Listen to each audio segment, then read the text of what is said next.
Greetings and bienvenue, Midnight Crew. Thank you for returning to this broadcast, and welcome to new viewers joining us for the first time.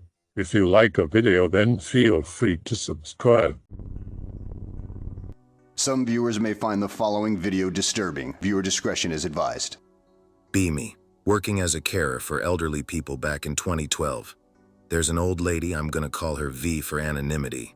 She's got dementia, but she's a sweet old lady, great sense of humor. Spend hours chatting to her. She tries to play pranks on me and is always teasing me. She has periods of lucidity, but most of the time she's pretty loony. Gets sick with flu and go off work for 2 weeks. Weekend before I'm due back to work, I'm sitting in the living room in my armchair watching TV. My girlfriend is in the kitchen making lunch about midday. She usually comes and leans on the back of my chair to chat to me and watch TV over my shoulder. Hear footsteps coming into the living room. My dog bustles after them, panting excitedly. Dog comes up beside my chair and is looking behind my head all excited, tail wagging like she's waiting to play. Feel someone right behind me, breathing against the back of my head. Think it's my girlfriend trying to wind me up, so I say, "I know you're there." Hear my girlfriend's voice from the kitchen. "What did you say? I can't hear you." Find out later that V died roughly around midday that Saturday. I think it was V coming to see me and play a final prank. I'll never know. Well, the care home where I worked about 5 or 6 years ago now was built in the 1800s as a workhouse for the poor. Not entirely sure what they did there since I'm only going by what other staff members told me. I might actually try some research on it since it was a pretty ancient building. It has had some additional extensions built on it over the years. The first story relates to the first extension built in the 1980s. Me working an early shift, coming to the end of my shift round about 5 p.m. Had only been working there for about a week. Helping out the laundry staff putting clothes away in the bedrooms while the residents were all downstairs. Go into the extension on the first floor, which consists of one long corridor ending in a fire escape without about 12 rooms in total. Step through the door. First time entering this section of the building. The air felt heavy, oppressive, like it was full of smoke and it was weighing down on me. Instantly feel like I'm being watched, but get on with my work, unlocking doors and putting clothes away in the rooms. Almost reach the end of the hall when I hear someone in the next room walking around, moving furniture, etc. So assume one of the other staff has gone in to tidy up. Go out into the hall, test the door. It's locked. Unlock it, and poke my head round the door ready to say hello. Nobody is there. The room is empty. All the clothes in the wardrobe were thrown out on the floor and the cabinet emptied on the bed. WTFing, I go in and start tidying, thinking this was odd. Then go downstairs and mention to the on-staff nurse what had happened. She says, yeah, there's something funny about that hall. Turns out they had the local priest come to bless it once. That's why there's a cross on the wall in the hallway, because some of the residents were devoutly religious. Try to avoid that hallway as often as possible, but... Me working the night shift a month later. We have these pressure sensor mats on the floor for in case a resident gets out of bed in the night, so it calls the night staff. Pressure mats setting off the alarms in that corridor. All night. We rush upstairs to check the rooms. All the residents are asleep in their bed. Keep resetting the sensors, it's driving me mad. Ask the other staff if it's always like this, they say, yeah, get used to it. One of the rooms I used to work in had been converted into a lounge, but years ago it was where they stored the bodies. Residents had a habit of dying frequently. I would come into work after a day off and maybe 1 or 2 might have passed in the night. Communication between staff was poor. So many people got left in the dark. One day, going around checking up on the rooms after breakfast, I entered one room. A lady who I'm gonna call R was laying in bed. I thought it was odd that the other staff hadn't got her up for breakfast yet. Open the curtains, start getting her clothes out. Good morning, R, it's time for breakfast. She doesn't respond. I've tended to this lady a few times. She's usually quite alert. Go over to the bed, pat her on the arm. R, it's time to get up for breakfast, wakey wakey. Start panicking. I hadn't been working as a carer for long, so I was a total noob. Touch her face to detect any breathing. Nothing. I realized I've been talking to a corpse for the last 15 minutes. Go out the room, stand by the wall shaking for a while before managing to regain my composure. I went downstairs to tell the nurse. She says, "Oh yeah, she died during the night. Sorry, I guess we should have told you." Like I said, the property underwent a lot of building work over the years. This is a story told to me by one of the other staff members. 2 builders come in to do some work on the flooring in one of the rooms at the rear of the home. One guy goes outside for a cup of tea, then comes back upstairs. He says to his buddy, "Come on, man. You're taking your sweet-ass time ripping up this flooring. We haven't got all day." The other builder says, "Well, how the hell am I supposed to get any work done with all these children running around me?" Stunned silence. Then the other guy says, "What children? They never came back. I've heard children's voices in the corridors and rear rooms of the building." Apparently, the workhouse took in a lot of children when it was in business. The section of the building originally used as the dead body storage in the 80s was originally the housing for the child workers. It was a long lounge room with many hatches in the ceiling, which were supposedly where they had their rooms to sleep. One night shift, I'm in one of the lounges by myself, keeping an eye on the telephone for the nurse. Hear someone coughing in the connecting lounge, dead body storage, to check one of the residents hasn't been left behind. The coughing is really loud and urgent, like someone trying to choke up phlegm. Stand in the middle of the room looking around me. There's no one here. Coughing is coming from the nurse's office, which was a small section of the room cut off by glass windows and a door. Go over to the office and look through the windows. No one there. Coughing gets louder. Nope, the hell out of there, and go upstairs to find company. Some of the more terrifying things that happened to me weren't supernatural. A few folks died in the home while I was on shift, and seeing someone die is not only frightening, but it gives a sense of complete and total helplessness. I actually stopped working there because of depression. I couldn't handle people dying left, right, and center.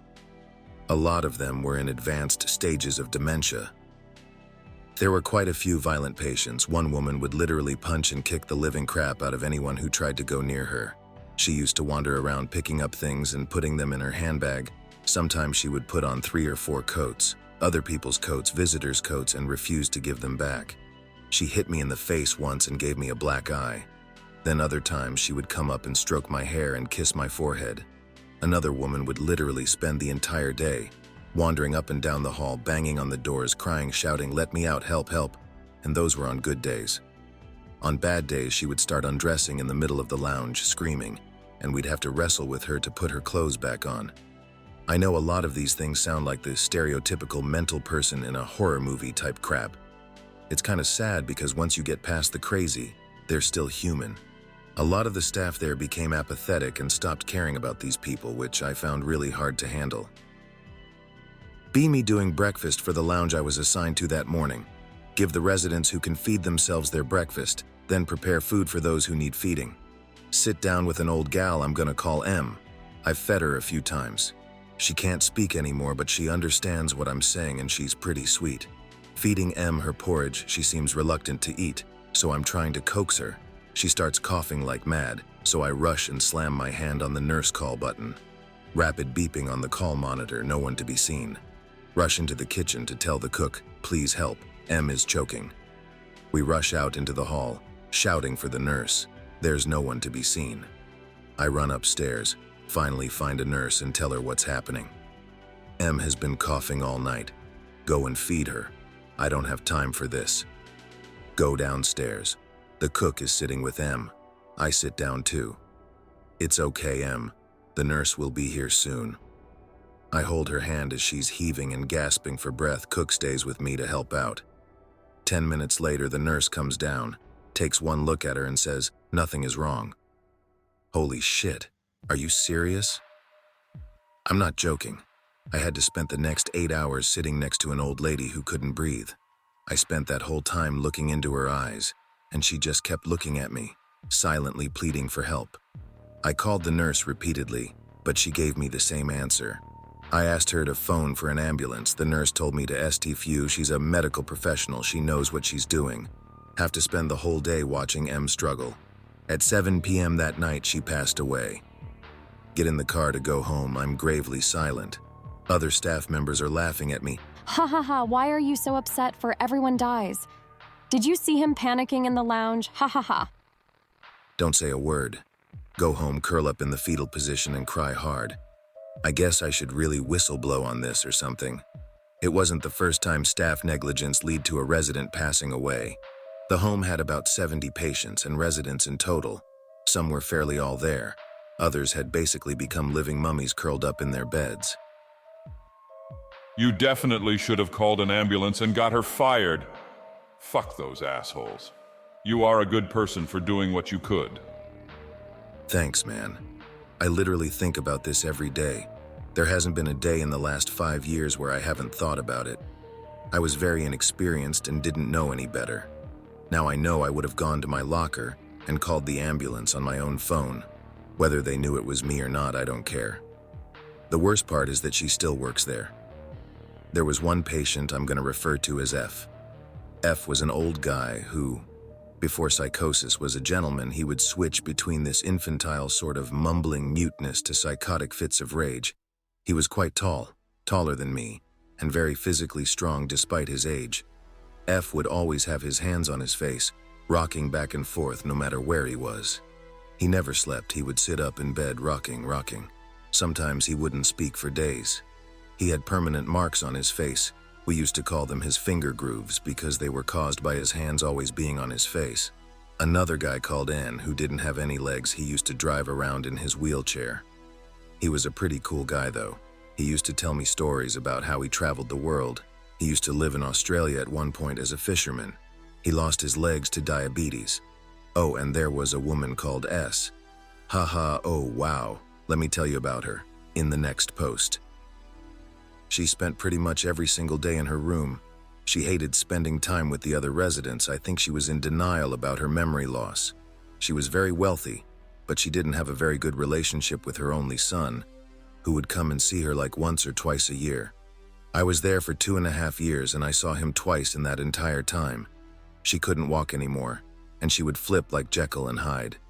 I realized the best way to speak to her was to just stay calm and appease her constantly. But other staff members weren't quite so gentle. We had quite a few foreign workers and she would hurl racist abuse at them whenever they tried to change her clothes, etc. One day, her son came to see her, and then for the following week we all struggled to get her to eat. She kept flat out refusing. She would only drink water. Eventually it got to the point where the nurse said, "You know what? Just give up.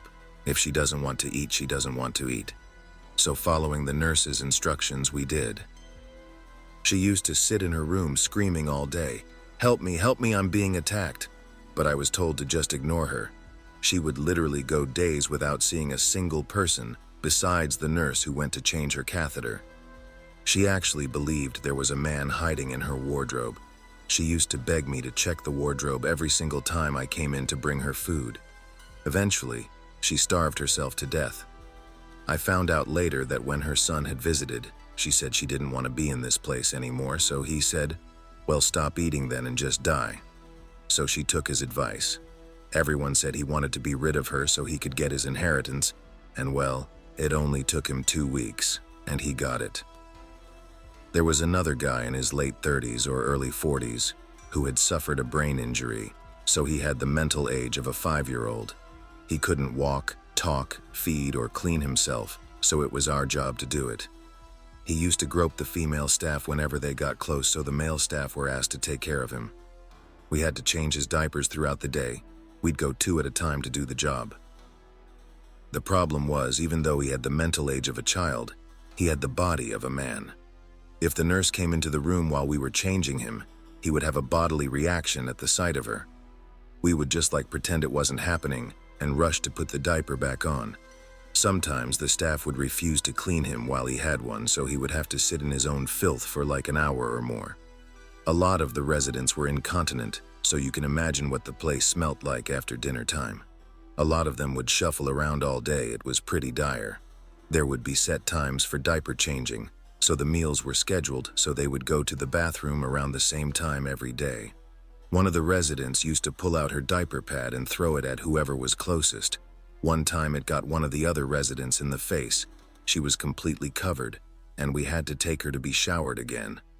A few times I got covered in as well. Yep. One resident actually used to be a nurse herself. She would spend the whole day stalking around with this weird, purposeful look in her eyes, but she could only say the same sentence for every response.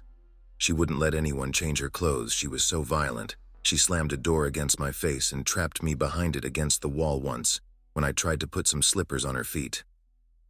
She hadn't had her teeth brushed for over a year and they were black and brown.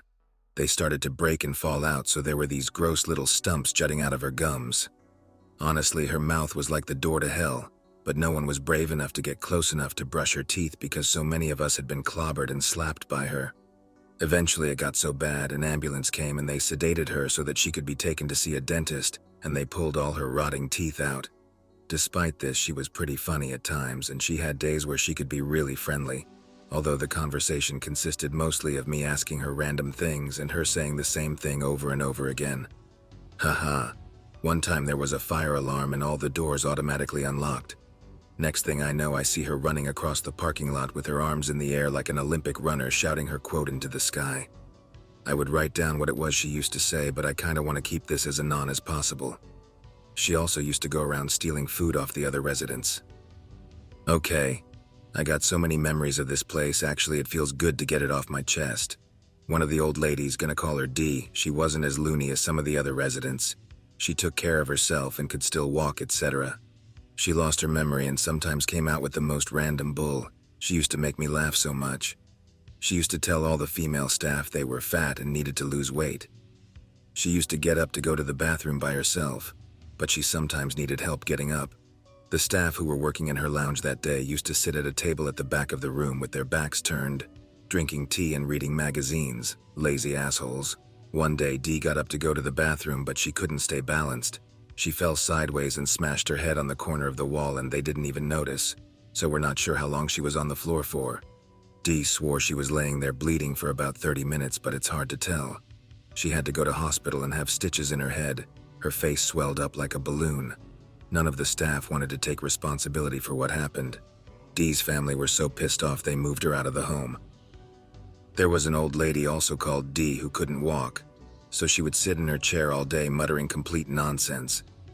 Sometimes she would shout about a baby in a pram or putting a puppy in a pram or something like that, and something about a big man and a little boy. She wasn't really aware most of the time. She would just be in her own world.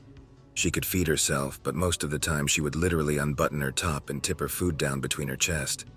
Sometimes if I got too close to her, she would grab me by the neck of my scrubs and pull me right up to her face and stare into my eyes. It was really unnerving, 'cause she would seem like she was really trying to communicate with me, and then she would let go and sink back into her own world, muttering. Another lady there used to be an entertainer or singer on cruise ships, and she would sit there moaning for hours. They said it was 'cause she was trying to sing like she used to, but it was mostly incoherent groaning sounds. She used to start fights with F, the old guy I mentioned earlier. One time he punched her in the mouth so hard her false teeth flew out. The moaning used to piss off the other residents and make them even more manic than usual, so they used to wheel her into another room and seclude her there. One time I was feeding her breakfast, because when she was given it, even though she knew how to feed herself, she would flip the tray off the table.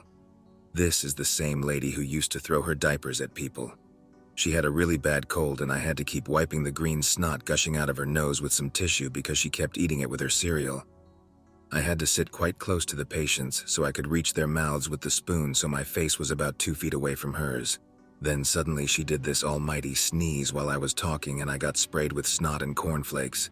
Some of it went in my mouth. It makes me sick thinking about LOL.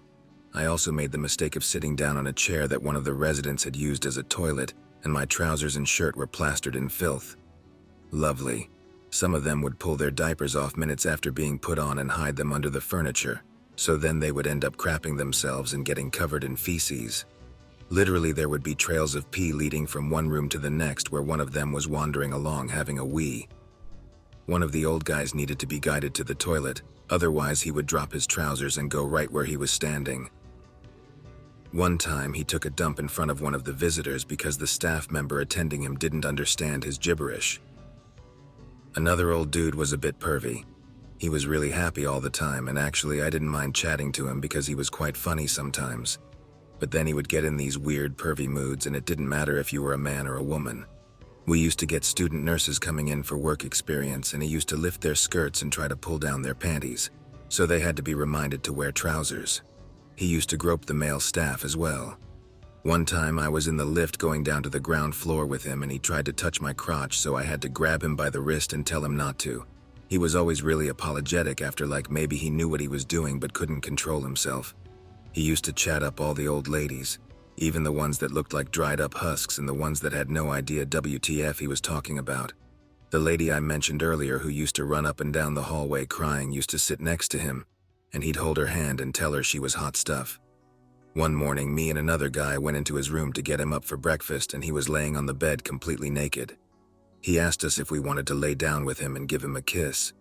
We turned around and walked out to call the nurse. We have to write file notes every time an indecent incident occurs. I gotta go now, so I'm gonna stop off here, but maybe I'll be back later with some more stories. I'm the guy who posted a while back about working in a haunted care home with a selection of mentally ill patients. I thought I would share some of my experiences, since lately something happened that made me remember a few things. Many of my stories begin and end with my mother, who has a sort of open eye to seeing spirits, etc., and I think I have inherited some of that from her. When I was a child, the house we lived in was haunted by a number of different presences. There are 3 in particular worth mentioning. The first I'm going to call the old man. He appeared as an elderly man with a stick, gray-white hair and dark sockets for eyes. I never saw him, but my mother saw him on a regular basis, the only other person having seen him being my father. The old man would appear whenever we did DIY, move the furniture around, things like that. The street where we lived was bombed heavily during the Blitz, and many people died there. My dad thinks he might have lived there before the houses got rebuilt following the war. He did not like my mother very much, yet he appeared to her frequently. One day, my dad and granddad knocked a doorway through to join the kitchen to the front dining room, and when my mom was alone at home, she felt a presence behind her. When she turned around, he was standing there in the doorway staring at her. Then he turned and vanished. Another time, my dad woke in the middle of the night to discover the old man standing at the side of the bed, leaning in towards my mom's face. He was terrified. My mom suffers from osteoarthritis, so often she can't sleep laying down. She used to get up in the night and go to the living room where she would lay on the sofa or sit in her chair. One night, she said she could feel the old man was there. She felt something brushing against her bare feet at the end of the sofa, and then she felt pressure on her body. I suggested it might have been sleep paralysis. She said no, she had just sat down after going for a cig. She was wide awake. The pressure moved into her chest and she felt like she was being choked/crushed. After almost a minute of struggling to get up, she commanded whatever it was to leave her alone, and it let up and vanished. This is the only time she has mentioned to me about being touched by an entity. The second presence I refer to as the shadow, because that's all it appeared to be, the black shape of a person. I saw it and my mom saw it. Its first appearance was shortly after the birth of my little sister.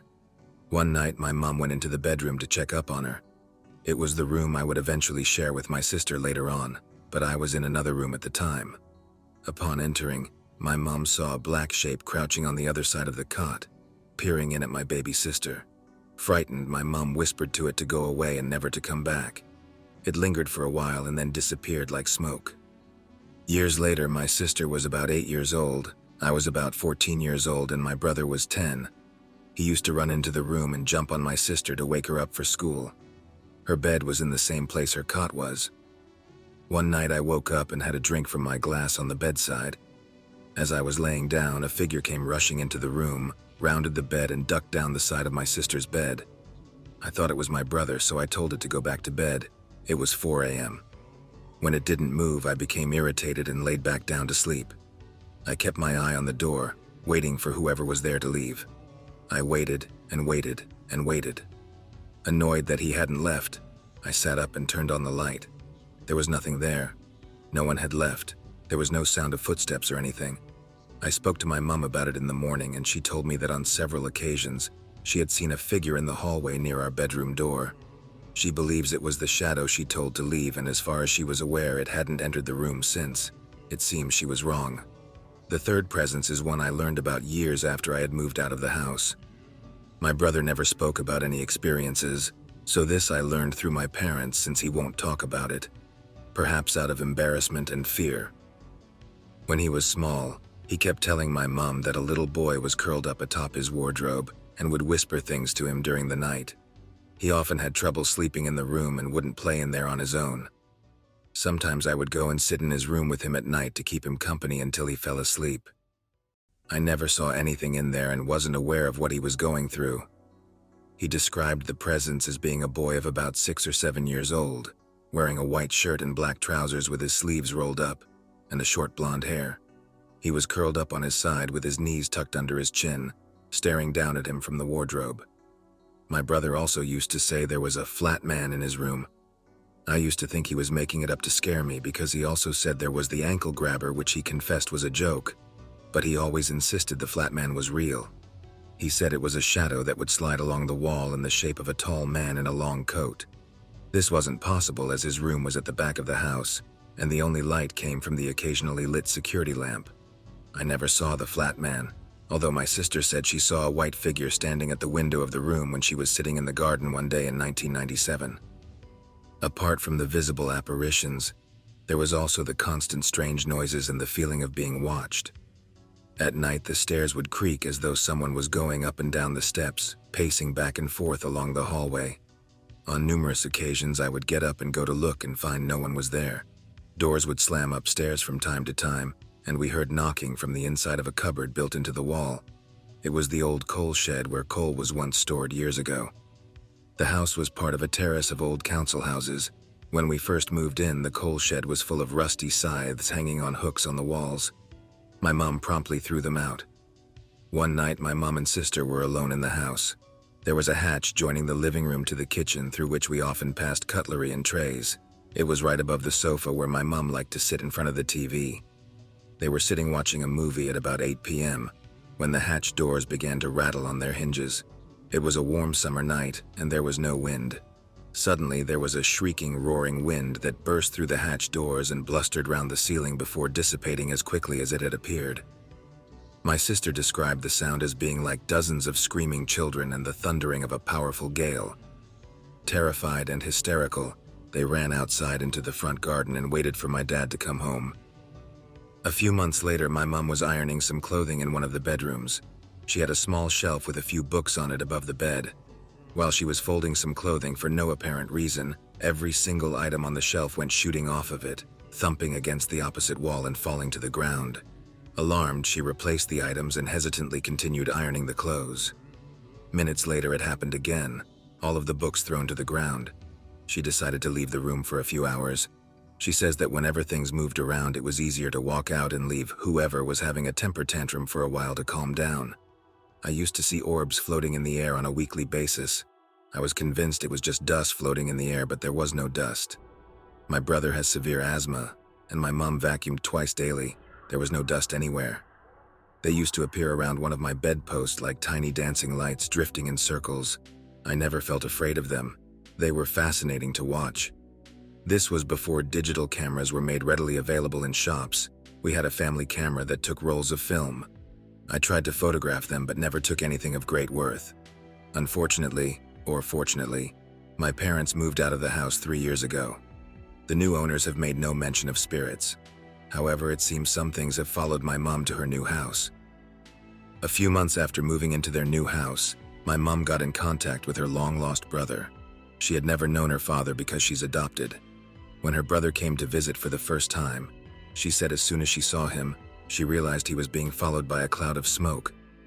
While sitting in the living room talking, she said the smoke changed shape and became a funnel shape, twisting like a hurricane up towards the ceiling. Her brother also saw the shape and confirmed it was there. She said she felt as if the smoke was friendly and was fond of them both.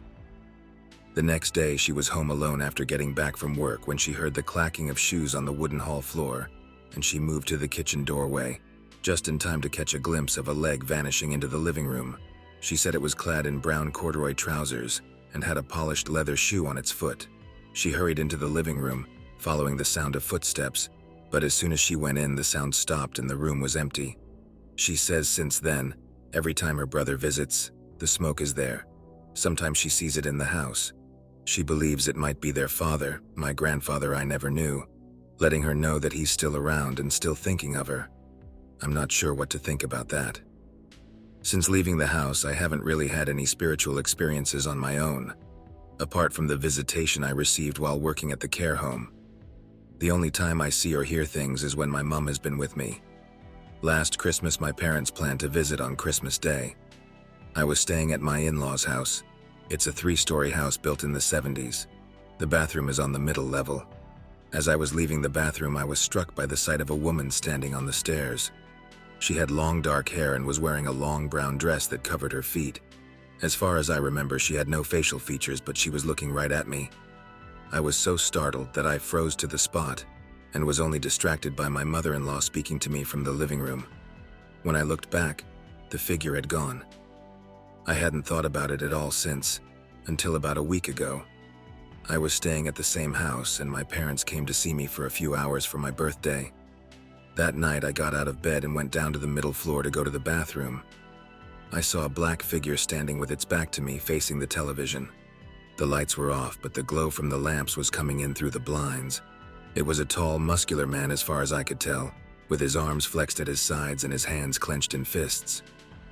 He didn't move. He just stood there. I was so terrified that I locked myself in the bathroom. I just stood against the door, sweating and shaking. I've never felt so afraid, not even after everything that happened in my childhood. It gives me heart palpitations just thinking about it. About 15 minutes later, I found the courage to open the door and run upstairs. I shook my girlfriend awake to tell her what I had seen, and we stayed awake for a while to make sure it wouldn't come back. Since then, I feel like there's someone close to me, especially early in the morning when I'm alone at work. This has made me anxious about seeing my mom again in person, because every time I'm with her, either before or after I see her, something appears in the house. This has only happened in the last 2 years, and I don't know why it is happening. My mom won't cultivate her ability. She doesn't want to attract spirits to her, and I'm too scared to do the same. I don't want to see spirits in my daily life the way she does. I hope that you enjoyed tonight's broadcast. If you enjoyed tonight's story, then please subscribe to the channel, as more green texts will appear daily. A new broadcast will appear when the clock strikes midnight Central Time.